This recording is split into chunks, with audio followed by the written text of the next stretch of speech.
Closing market comments for Tuesday, November the 9th. Well, the USDA released their WASDE report for November, and the numbers came out with a few surprises. On the corn side, they increased the corn yield from 176.5 to 177.0. That was pretty much anticipated. That increased the total production from 15.019 billion to 15.062 billion bushels. Then they, which was 43 million change, then they increased the ethanol usage by 50 million. They did not change exports, which a lot of traders thought might happen, but they increased ethanol by 50 million because of good margins.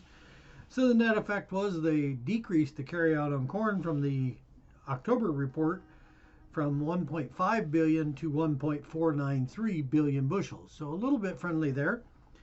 On the soybean side, the yield came out at 51.2. That was actually down 0.3 from the previous month, which caught the traders a little by surprise. Made total production of 4.425 billion, down 23 million from the previous month. And they went in on the exports, and they did decrease exports in soybeans, dropped them 40 million.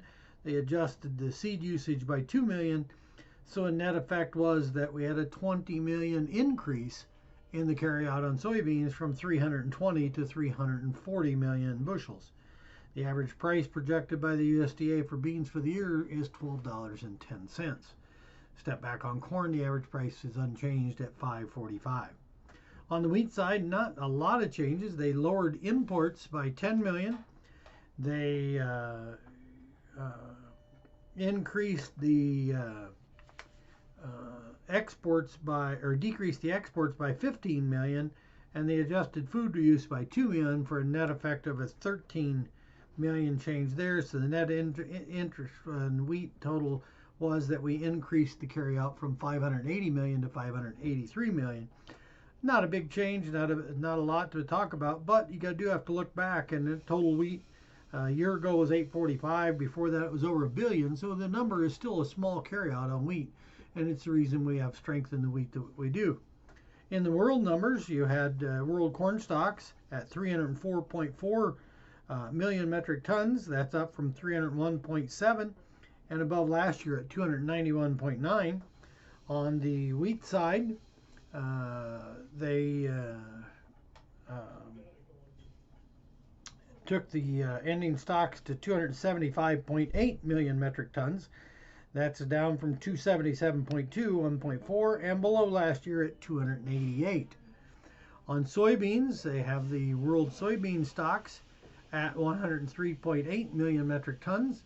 That's down slightly from last month at 104.6, but still above last year at 100.1. So a little hard to get real excited about this bean market. And the other question as we go forward is you look at projections. A lot of talk about increased soybean acres for next year, probably a decrease in some of the winter wheats, especially soft red in the eastern corn belt.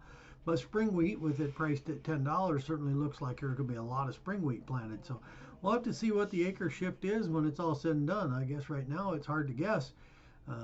Initial thoughts could be anywhere from 1 to 5 million acres switched from corn to soybeans.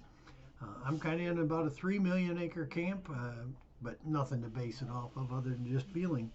But these input costs are going to have some impacts.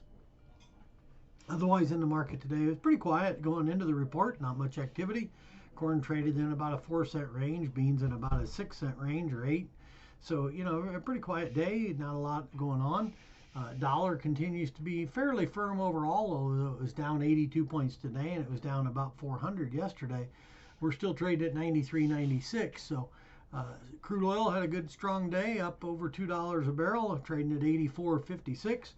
And that certainly gives support to the ethanol situation, because high crude generates high gas, and high gas generates good margins on crude or on ethanol. So we'll have to see as that goes forward. Okay, thanks for watching. Have a great day.